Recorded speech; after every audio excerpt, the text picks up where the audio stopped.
pessoal, eu vou falar sobre física de veículos. A gente vai aprender a simular a física básica de veículos vistos de cima, como esse aqui. Tem várias abordagens. A abordagem que eu decidi tomar aqui tenta ir para um lado um pouco realista, onde a gente vai calcular as forças e a física resultante a partir da força de atrito nas rodas do carro. Então a gente vai fazer isso de forma bastante explícita. Isso faz com que o veículo, né, tenha essa tendência de alinhar a velocidade, de redirecionar sua velocidade para a direção das rodas.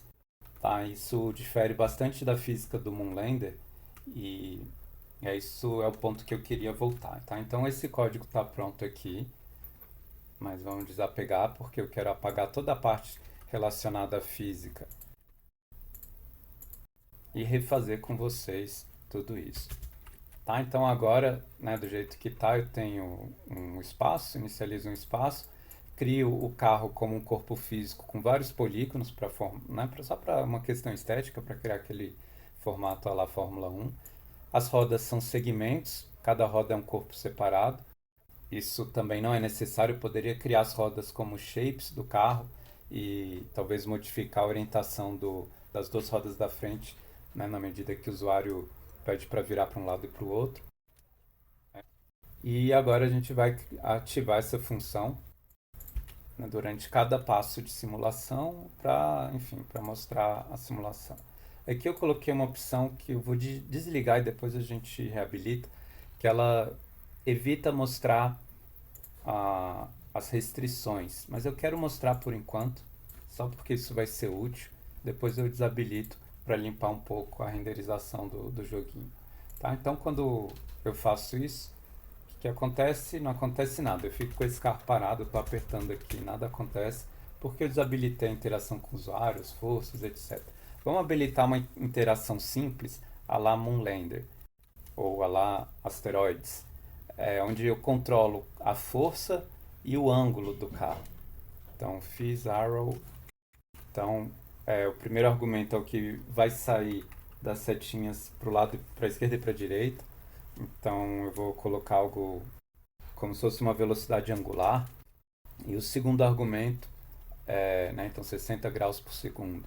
Talvez seja pouco, não sei, 180 graus por segundo. O segundo argumento está relacionado às setinhas para cima e para baixo. Eu quero que ele seja uma força, a força que eu vou aplicar no objeto. Então eu escolho uma aceleração de 200 pixels por segundo ao quadrado, no caso, vezes a massa. Isso vai dar a força que eu quero aplicar no objeto. Então a velocidade angular, vou chamar assim V-angle ou VA, e a força vão vir dessa função. A força eu posso aplicar assim, car.apply force at local point. E eu vou aplicar a força sempre na direção para frente do carro. O carro ele começa orientado na direção Y, então a direção para frente é na direção X, desculpa. Então a orientação para frente está na direção X. Essa é a orientação padrão, na verdade, né? Se um ângulo igual o ângulo mede o ângulo com relação ao eixo X. Então, se eu aplicar uma força na direção X, ele vai produzir uma força para frente. Então, nesse caso, eu vou aplicar force em X igual a force em Y igual a zero. Já a velocidade angular, eu posso controlar da seguinte maneira. Angular velocity igual a velocidade angular. Tá? Aqui tem que tomar um pouco de cuidado com a orientação. A setinha para a esquerda produz uma velocidade angular negativa nesse arranjo. E velocidade angular negativa corresponde a uma velocidade horária, que talvez seja o oposto do que eu queria. Então eu vou inverter esse sinal. Então, com esse sinal, enfim, a gente poderia simplesmente experimentar e ver se o sinal está correto. Para a esquerda, para frente, e as rodas não estão nem presas no carro. Tá, então tá aqui a minha simulação de veículo, nada convincente. O que eu vou fazer agora então é prender as rodas no carro, para começar. Depois a gente vai calcular essas forças em função da orientação das rodas. Enfim. Tá, então eu vou criar várias juntas entre a roda e o carro e aplicar um pivô. Isso vai prender as rodas no ponto atual E aqui foi importante colocar a roda como primeiro elemento da junção, porque por padrão o pivô prende no centro do primeiro elemento, para não passar nenhum argumento adicional. Que é o que eu quero. Se eu tivesse passado o carro como primeiro argumento, ele prenderia todo mundo no centro do carro. Elas poderiam girar em torno do centro do carro. Aqui elas estão presas no carro. Eu não consigo ver com muito detalhe, certo? Porque a renderização está mostrando os pontos onde o pivô ficou preso. Então eu vou desabilitar a renderização das restrições só para a gente ver o que acontece. Tá, legal. As rodas estão presas do carro, mas um pouco mais ou menos. Elas podem girar em torno desse ponto de pivoteamento, que é totalmente errado. Então eu vou repetir essas junções e agora fixar o ângulo. Tá? Quando eu fixo o ângulo, agora as rodas tendem a ficar presas no carro. Tem uma certa maleabilidade, porque o Chipmunk tenta aplicar a restrição, mas se tiver muito fora da restrição, ele como que chama? Ele demora alguns frames para colocar a roda em sincronia com o carro. Isso acontece muito porque a gente está mudando a velocidade angular de forma abrupta e isso acaba gerando esses efeitos. Mas eu não vou insistir nisso aqui não, porque essa física é errada, totalmente errada. É uma física mais parecida com uma nave espacial do que com um carro. Então vamos criar a física do carro. A primeira coisa que eu quero fazer é o seguinte, eu quero, com a entrada do usuário, mover as duas rodas da frente. As rodas da frente são essas duas, W1 e W2, porque elas estão posicionadas aqui em X mais 6 no sistema de referência do carro. Elas estão posicionadas à frente, enquanto que essas duas outras rodas, W3 e 4, estão posicionadas para trás. Então, eu quero salvar essa, chamar de R1 e R2, essas seriam as juntas, ou na verdade as restrições produzidas por essa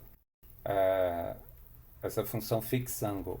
Por que eu quero fazer isso? Porque eu vou controlar esses carinhas aqui em função da entrada do usuário.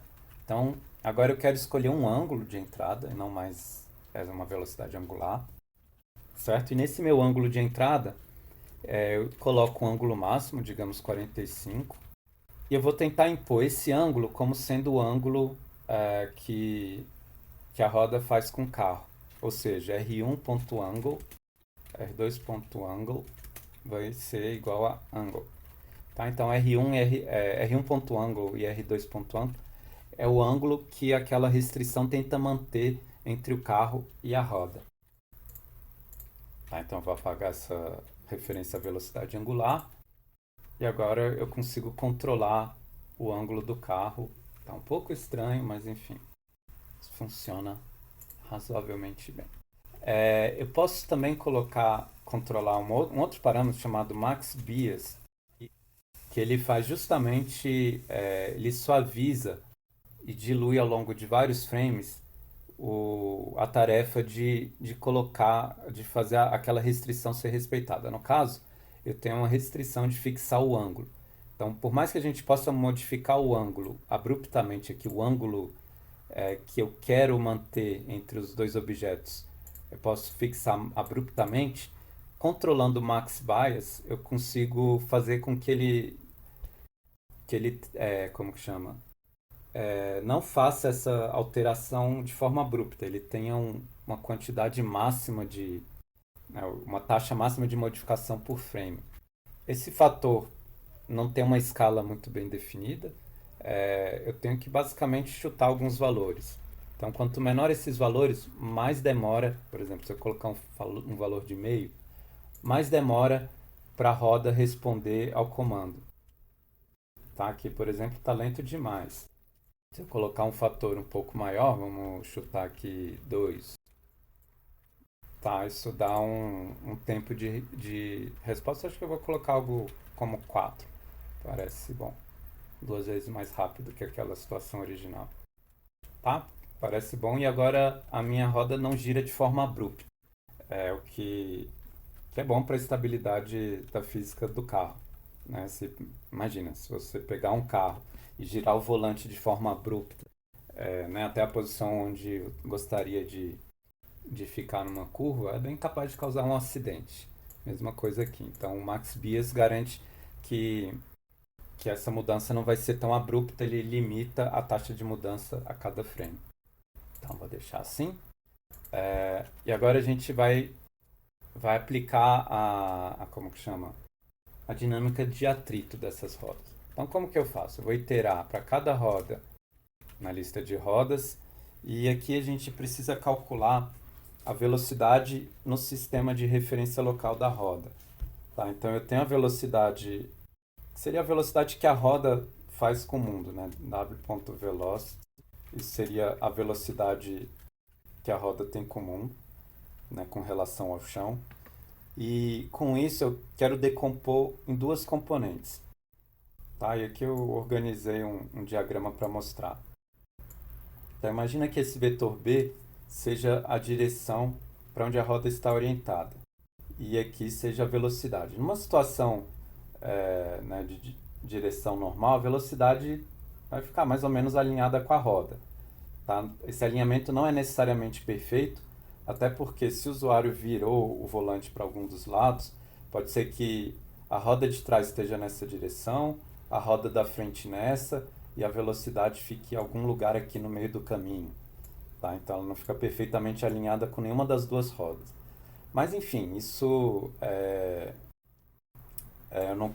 eu quero pelo menos achar um mecanismo onde a gente consiga, numa direção neutra, com que essa velocidade, que pode estar aqui completamente desalinhada com a roda, vá se alinhando aos poucos. Né? Imagina fisicamente o que corresponde a essa situação. Quando a velocidade está bem desalinhada com a direção da roda, significa que a roda está apontando para cá, a velocidade para cá, ou seja, o carro está derrapando nessa roda, porque existe uma velocidade relativa da roda com relação ao chão na direção perpendicular. Então ele está derrapando para cá e progredindo um pouco para essa direção. Então a ideia é, se o carro estiver derrapando, o que vai acontecer? A força de atrito, isso vai produzir uma força de atrito entre a roda e o chão nessa direção que vai descer de volta para o vetor da roda. Né? Então ela vai produzir uma força que vai aos poucos trazendo esse vetor de volta para cá. Então eu preciso decompor essa velocidade na componente que seria a projeção da velocidade na direção da roda e numa componente ortogonal. Para fazer isso, a gente vai utilizar algumas funcionalidades, alguns recursos dos vetores do EasyMonkey. Tá? Então eu tenho eu vou pegar, então, eu quero esse vetor, o vetor de velocidade e o vetor rotation vector. Tá? Esse vetor aponta para a direção onde a roda está apontando. Então o que eu faço? Eu vou chamar esse vetor de U, e VU seria a componente da velocidade na direção de U. Tá? Vamos chamar esse vetor de velocidade de vel. VU é a componente em U, e V eu vou chamar de T, seria a componente tangencial. Tá? Então a velocidade se decompõe nessas duas componentes e eu consigo encontrar muito facilmente. U.dot_vel vai dar a componente em U. Esse dot é o produto escalar entre os dois vetores. Normalmente ele não dá exatamente a projeção.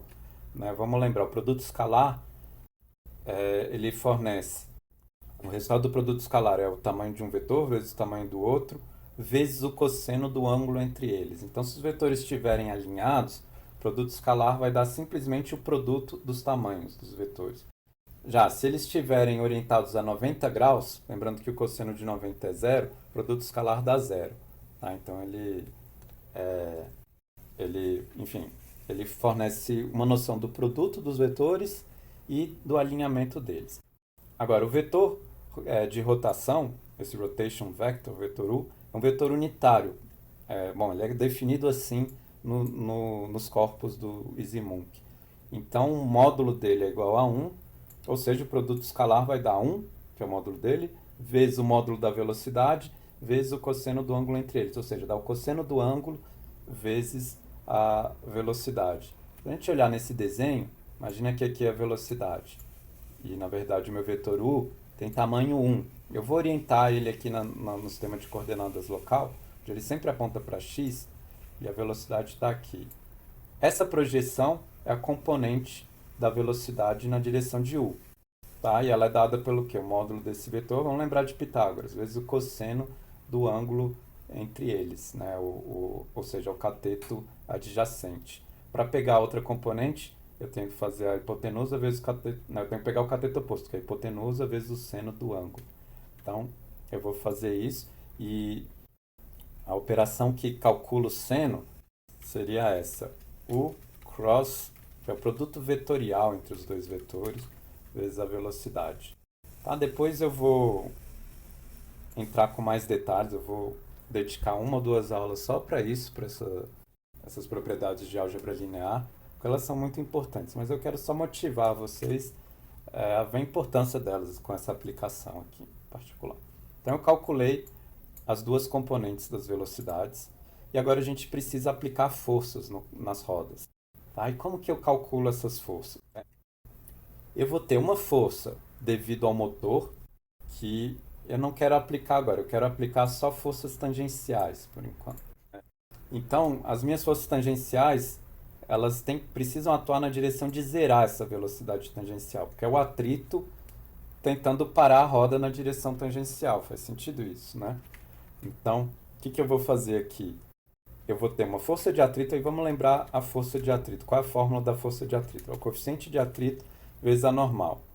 E a normal é o quê? A massa vezes a aceleração da gravidade daquele mundo. Não sei exatamente quais vão ser esses valores. Lembra que aqui, essa aceleração da gravidade é um pouco diferente da aceleração da gravidade que a gente utilizou em todos os outros exemplos. Porque aqui eu estou fazendo uma vista de cima e a gravidade está entrando na tela. Ou seja, não é o Paimunk que cuida da gravidade, a gente que tem que cuidar dessa gravidade. Eu vou colocar uma ordem de grandeza né, que a gente está acostumado a 200, 300 pixels por segundo. Já o coeficiente de atrito é algo em torno de 1. Vai depender, não um objeto com um atrito muito alto. Talvez fique próximo de 1, um objeto com atrito mais baixo fique menor. Então, isso depende da interação entre a roda e o chão, e algo, inclusive, que eu posso definir que seja variável. Imagina um joguinho de corrida, se for um rally, ou o próprio joguinho de Fórmula 1, um lugar na pista que tem óleo. Enfim, poderia diminuir esse coeficiente de atrito. Tá? Então, eu vou colocar o coeficiente de atrito como uma constante, que a gente pode calibrar para deixar a pista mais escorregadia ou menos escorregadia. Vou escolher 0,75, mas não tenho a menor ideia se esse valor é bom ou não. A gente depois calibra. Então, essa é o módulo da força normal. E o que eu vou fazer? Eu vou aplicar essa força de atrito na direção oposta à velocidade, para fazer o objeto parar. Tá? Então, o que eu vou fazer aqui? Esse é o módulo da força de atrito. E a direção... primeiro eu tenho que pegar o sinal, eu vou copiar o sinal copsine usando essa função copsine do módulo math. Tá? Ela existe tanto no EasyMonkey.math quanto no próprio módulo math do Python. E o que a copsine faz? Ela retorna um número com o módulo do primeiro argumento e o sinal do segundo.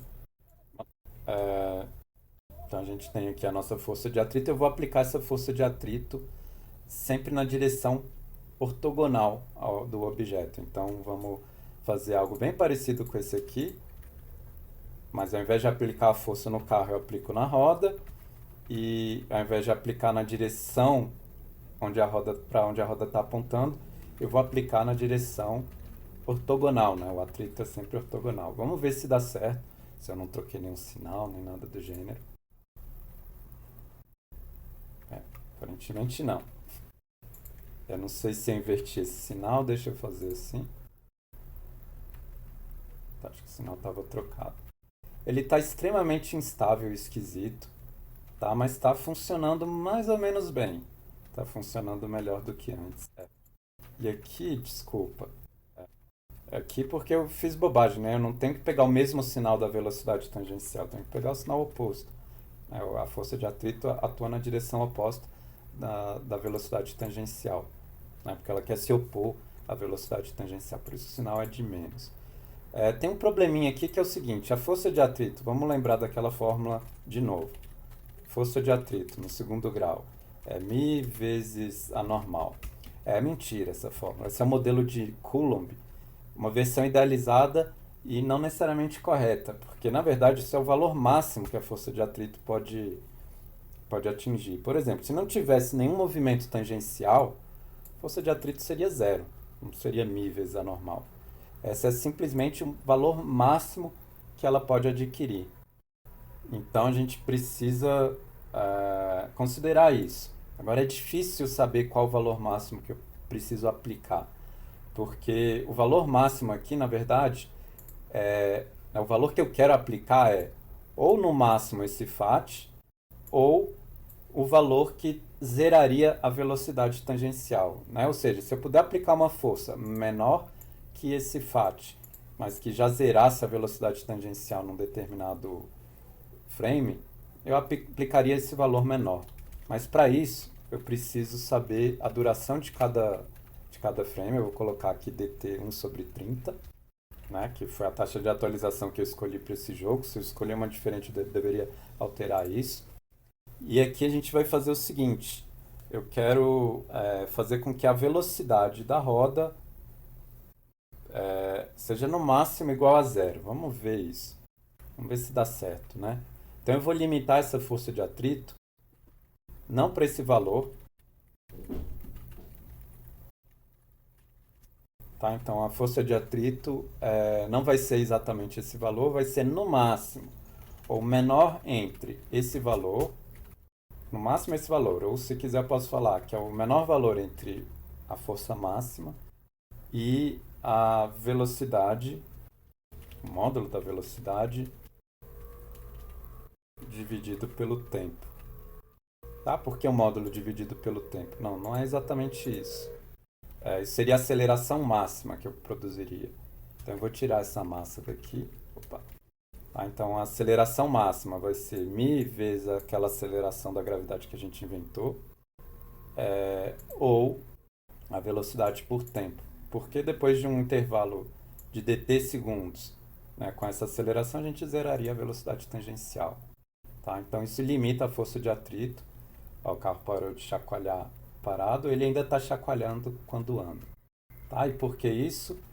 Porque, na verdade, eu estou aplicando essa força em cada uma das rodas. O carro tem 4 rodas. Então, se cada roda contribuir com uma força máxima igual a essa, significa que eu vou aplicar 4 vezes a força, pelo menos se as rodas estiverem todas alinhadas, 4 vezes a força necessária para parar a velocidade tangencial. Então eu vou dividir por 4, lembrando que tem 4 rodas. Se fosse uma moto, dividiria por 2. Tá, então tá aqui, já tá bem melhor. Ele ainda tá chacoalhando um pouquinho, é muito difícil calibrar isso.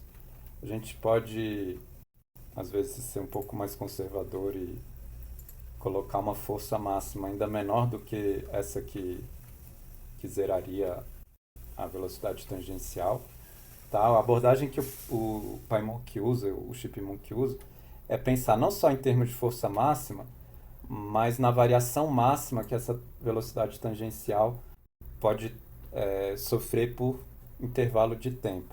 Tá? Então, se eu falar que a variação máxima, digamos, de 50, não sei, 10 pixels por segundo por frame, alguma coisa assim, eu teria uma forma um pouquinho mais complicada aqui, né? Consideraria não só essa força tangencial, mas também uma variação máxima de VT. Vamos pensar aqui como que eu poderia fazer isso. Eu quero que ela varie a cada frame no máximo, eu não sei se 10 é pouco, mas enfim, a gente calibra isso. Tá? Então, ao invés de colocar esse ABS VT por DT, eu colocaria o mínimo entre o módulo da velocidade tangencial e esse valor máximo que eu quero que varia por frame, delta V VT, que eu vou falar que se eu colocar um valor muito grande, por exemplo, 300 pixels por frame, eu quase nunca vou entrar na condição do mínimo, ele se comporta exatamente como antes. Mas se eu colocar um valor menor, por exemplo, 10, aí eu não sei, um valor muito pequeno, talvez ele sempre entraria na condição do mínimo E aqui ele está derrapando bastante. Ele parou de chacoalhar daquele jeito, mas em compensação está derrapando bastante. Tá? Então a gente tem que calibrar para achar um valor bom. Eu acho que está bom aqui. Esse carro possui uma aderência muito boa com o chão, né? Ele praticamente não derrapa. A gente pode mudar isso diminuindo ou o coeficiente de atrito ou essa aceleração normal. Vou diminuir aqui, talvez seja mais típico. Tá? Então olha só, como agora que eu diminuo o coeficiente, ela derrapa bem mais. Tá? Então essa escolha do coeficiente vai definir um pouco o tipo de terreno e de pneu que o nosso carrinho tem. Tá? Por exemplo, se fosse um jogo de Fórmula 1, talvez não tivesse variações tão grandes de atrito. Mas eu poderia pensar que o pneu do carro vai desgastando e vai piorando o atrito. Ou se quiser deixar a coisa ainda mais sofisticada, que no início o atrito é menor porque o pneu está frio, vai ter um ponto ótimo onde o pneu já esquentou e o atrito fica no seu valor máximo e depois vai desgastando aos poucos com o tempo. Tá? Mas eu não vou entrar em nenhum desses detalhes porque é excessivo. Tá? Então isso aqui cuida da dinâmica do atrito. Aqui notem que acabou que a gente não precisou usar a velocidade na direção tá? Mas eu posso fazer o seguinte, aqui a gente aplicou essa força diretamente no carro. Isso não é fisicamente muito correto, porque quem aplica a força são as rodas. E aqui dá para distinguir entre propulsão traseira e dianteira. Se eu aplicar essa força na roda da frente, na da frente e na roda nas duas da frente, desculpa, eu simular uma situação de um carro com propulsão dianteira, se aplicar nas duas de trás, um carro com propulsão traseira, se aplicar nas quatro, 4x4. Tá? Então, como eu vou aplicar em cada uma das rodas, vou diminuir a aceleração pela metade, certo? E aplico essa força em cada uma das rodas dianteiras. Isso é um pouco diferente do que aplicar no carro, porque essa força considera a orientação das rodas e o ponto de aplicação também. Tá? E agora ele consegue derrapar de um jeito que parece um pouco mais realista que antes. Se eu aplicasse nas duas rodas traseiras, seria na roda 3 e 4, a dinâmica muda um pouquinho. Dá para sentir no jeito que o carro anda. É que a minha impressão, eu não sei se vocês conseguem ver pela animação, mas para mim dirigindo, é que o carro fica tentando perder um pouco a roda da frente em comparação com o outro, que é o que de fato acontece. Tá? Se eu quiser considerações ainda mais realistas, eu poderia, por exemplo, aqui nessas rodas a gente considerou o mesmo coeficiente de atrito, a mesma normal, e aqui eu acho que na verdade eu cometi um equívoco, porque se eu pensar que a aceleração da gravidade é de 300 pixels por segundo ao quadrado na direção da tela, cada roda receberia um quarto dessa força normal. Tá? Existem várias maneiras de complicar e colocar elementos mais realistas. Né? Eu poderia ter uma distribuição de peso diferente nas rodas, coeficientes de atritos diferentes para cada uma das rodas. Então, ao invés de fazer esse laço, eu teria que considerar propriedades diferentes de cada uma das rodas. Normalmente viria em pares, né? As rodas da frente com um conjunto de propriedades e as rodas de trás com outro. Mas também pode aparecer, poderia considerar as forças centrífugas do carro. Então, por exemplo, quando o carro está fazendo uma curva abrupta, as rodas que ficam na parte de fora são mais utilizadas, então a distribuição de peso é jogada para essas rodas, em detrimento das rodas que estão na parte interior da curva. Então existem esses fatores também que a gente poderia considerar para colocar elementos cada vez mais realistas. Eu não vou considerar todos, mas vamos colocar mais alguns. Tá? Um elemento bem pouco irreal do nosso carro tem a ver com o motor. Nosso motor sempre consegue acelerar com uma velocidade, uma força constante. E aqui não dá para ver até onde vai, porque o meio ambiente é muito pequeno, mas ele conseguiria acelerar velocidades bastante grandes. Então, eu vou fazer uma limitação. Então, eu vou colocar uma força máxima para o motor, tá? Em função da velocidade do carro. E para ser um pouco mais realista, eu deveria talvez considerar a rotação do motor, qual é a marcha atual, enfim, todas essas coisas. Eu vou fazer algo no meio do caminho, não é tão sofisticado quanto isso, e também não é tão irreal quanto simplesmente aplicar uma força constante, como se tivesse um foguete no carro. Então vamos lá, vamos aplicar uma força que cai com a velocidade. A gente teria uma velocidade máxima para o carro e essa força, né, cai com a velocidade. Eu posso pensar em algo assim: speed seria a velocidade do carro. Cadê? Car.velocity.length. E aqui, ao invés de aplicar esse fator de 100, eu aplico o fator 100 vezes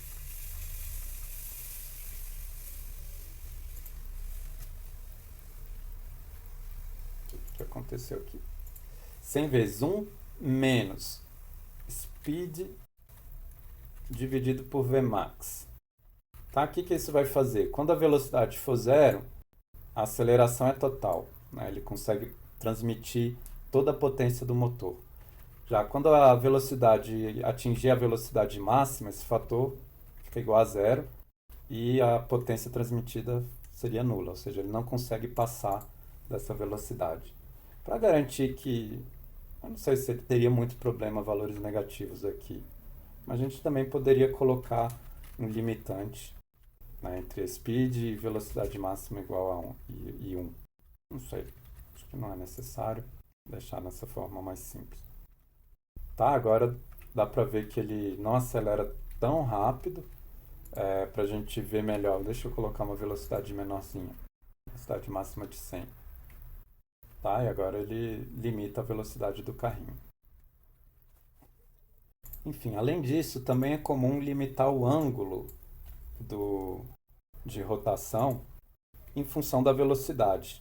Isso como pensando numa questão de prudência do piloto e não como um efeito físico mesmo, né? Como aqui no computador a gente só tem as setinhas para indicar para ir para um lado ou para o outro, né? Talvez seja necessário emular um pouco o comportamento do piloto e o piloto não seria louco de colocar um ângulo muito alto para velocidades baixas. Então eu vou pensar o seguinte, o ângulo também, 45 seria o máximo, e eu posso multiplicar por um fator parecido.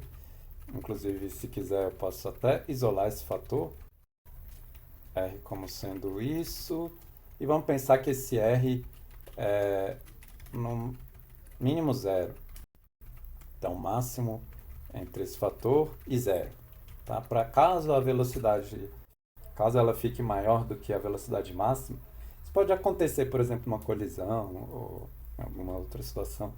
Para caso isso aconteça, a gente não inverta esses sinais aqui. Tá? Então eu posso multiplicar. Opa, ficou estranho. Tá, então o ângulo eu multiplico por R e a velocidade por R. Tá, eu achei que agora ele está difícil de controlar porque ele, enfim, ele poderia ter um ângulo mínimo, por exemplo, 15 mais 30 vezes R. Então ele no mínimo consegue girar 15 graus, mas na medida que a velocidade aumenta, então com a velocidade máxima ele giraria 15 e na velocidade zero 45. Então isso aqui acho que pode aumentar, talvez, não sei. E se aumentar a velocidade máxima também, eu acho que ele vai ficar mais manobrável. Tá, então a gente escolhe esses efeitos assim em função da jogabilidade desejada. Tá, agora acho que tá bom. Eu tenho meu carrinho, né, com uma dinâmica bem diferente do Moonlander agora. Tá, próximo passo, que não vai ser feito agora, é colocar dentro de uma pista e botar outros carrinhos e adversários, câmera, enfim. Eu vou terminar por aqui. E essa é a física básica de veículos, pensando que a direção do veículo é determinada essencialmente pelo atrito da roda com o chão. E aqui a gente aprendeu um pouco a decompor essas componentes da velocidade para identificar, né, a componente em cada uma das direções e como cada componente atua de maneira diferente na física do objeto. Então, vou parar por aqui. E é isso, pessoal.